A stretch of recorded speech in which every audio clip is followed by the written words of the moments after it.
నమస్తే. ఇన్నాళ్ళు నన్ను సపోర్ట్ చేస్తూ, ఎంకరేజ్ చేస్తూ మీ ప్రేమను నాకు అందిస్తున్న ప్రతి ఒక్కరికి కృతజ్ఞతలు. అలాగే ఈ వీడియో కూడా ఖచ్చితంగా మీకు ఉపయోగపడుతుంది. లైక్, షేర్ అండ్ సబ్స్క్రైబ్ చేసి మీ సపోర్ట్‌ని నాకు అందించండి. అలాగే ఈ వీడియో పట్ల మీకున్న అభిప్రాయాన్ని కామెంట్ సెక్షన్‌లో కామెంట్ చేసి తెలియజేయండి. ఇప్పుడు వీడియోని చూద్దాం. నమస్తే, వెల్కమ్ టు అవర్ ఛానల్. నేను పద్మిని. ప్రస్తుతంతో పాటు ప్రముఖ ఆధ్యాత్మికవేత్త, జ్యోతిష పండితులు, అమ్మవారి సేవకులు, దత్త గణపతి ఉపాసకులు మురళీధర శర్మ గారు ఉన్నారు. మాట్లాడదాం. మురళి గారు నమస్తే. మహాదేవ శ్రీమాత్రే నమః. మాస ఫలితాల్లో భాగంగా జూన్ మాసం ఎలా ఉండబోతుంది ద్వాదశ రాశుల వాళ్ళకి అనేది ఖచ్చితంగా తెలుసుకోవాలని ఉంది. ఎందుకంటే గ్రహ సంచారం అంటే చాలా జరుగుతుంది కాబట్టి అటు గురుగ్రహం ఎలాగో చెప్పారు, గురుగ్రహం మార్పు రీత్యా మీరు వచ్చేటటువంటి ఫలితాలు ఏంటో ఆల్రెడీ చెప్పారు. మాస ఫలితాల్లో భాగంగా ఎలా ఉండబోతోంది జూన్ మాసం ద్వాదశ రాశుల వాళ్ళకి? తప్పకుండా ఈ యొక్క 6వ నెలలో కుజుడు ఎస్పెషల్లీ మనకు మీనంలో నుండి మేషంలోకి రావడం జరుగుతున్నది.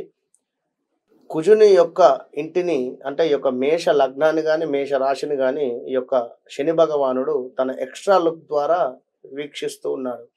కనుక కుజుడు మీకు ఇచ్చేటువంటి రిజల్ట్ శని భగవానుడి ద్వారానే తన ఇవ్వమంటేనే ఇస్తాడు.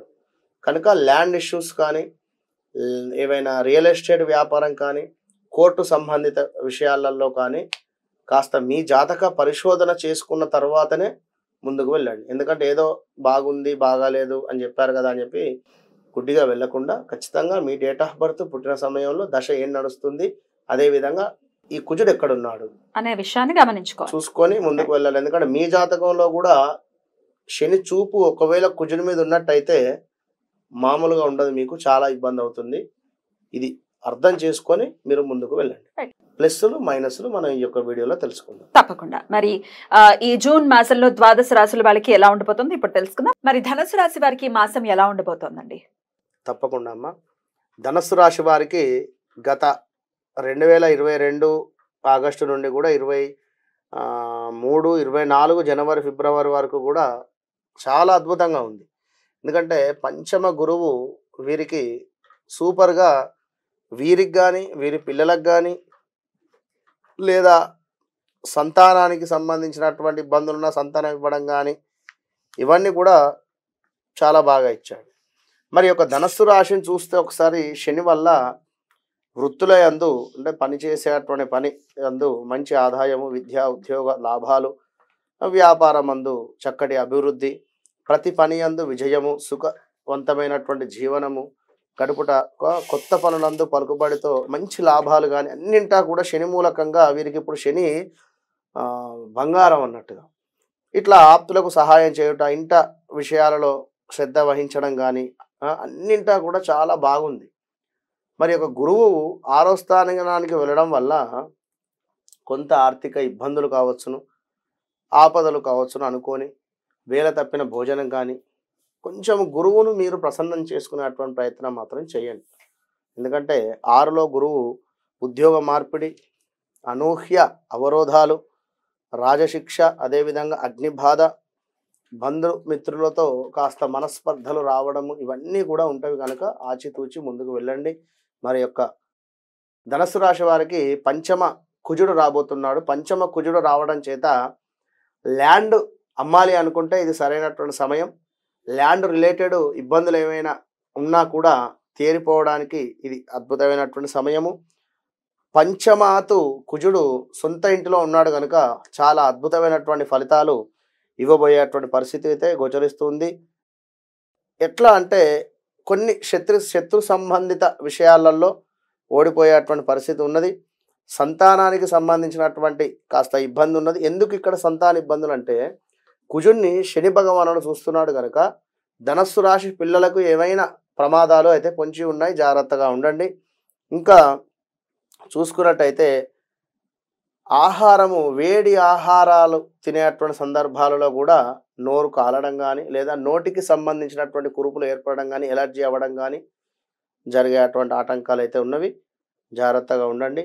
మీకు 11వ స్థానము అదేవిధంగా 12వ స్థానం మీద దృష్టి పడుతూ ఉంది కనుక ధన నూతన వస్త్ర లాభాలు ఉన్నవి, సర్వ కార్య అనుకూలత ఉన్నది. ఎట్ ద సేమ్ టైం 12వ స్థానాన్ని కుజుడు తన సొంత ఇంటిని చూస్తున్నాడు కనుక స్థాన చలనాలు, శారీరక శ్రమ, అవమానాలు, అధిక వ్యయము, నేత్ర సంబంధిత రోగాలు అయితే ఉన్నవి. జాగ్రత్తగా ఉండండి. ఈ యొక్క 6వ స్థానంలోనే సూర్యుడు ఉన్నాడు గురువుతో కలిసి కనుక అద్భుతమైనటువంటి లక్ష్య సిద్ధి, ఇంకా కార్య సానుకూలత, శారీరక సౌఖ్యము, ధన సమృద్ధి, ఆరోగ్యము సూర్యుని మూలకంగా. గురువు మూలకంగా కొన్ని మైనస్ అయితే ఈ ఒక్క నెల కొంచెము గత 2-3 నెలల నుండి అయితే బాగాలేదు. వాస్తవానికి ఈ ఒక్క నెల కొంచెము పర్వాలేదు అనేటువంటి విధంగా ముందుకు వెళుతుంది. ఎట్ ద సేమ్ టైం మరలా ఈ యొక్క కలత్ర సమస్యలు కావచ్చును, అభిప్రాయ భేదాలు, సంతాన బాధలు, నిరుత్సాహము, ప్రయాణాలలో నష్టము, అనారోగ్యము.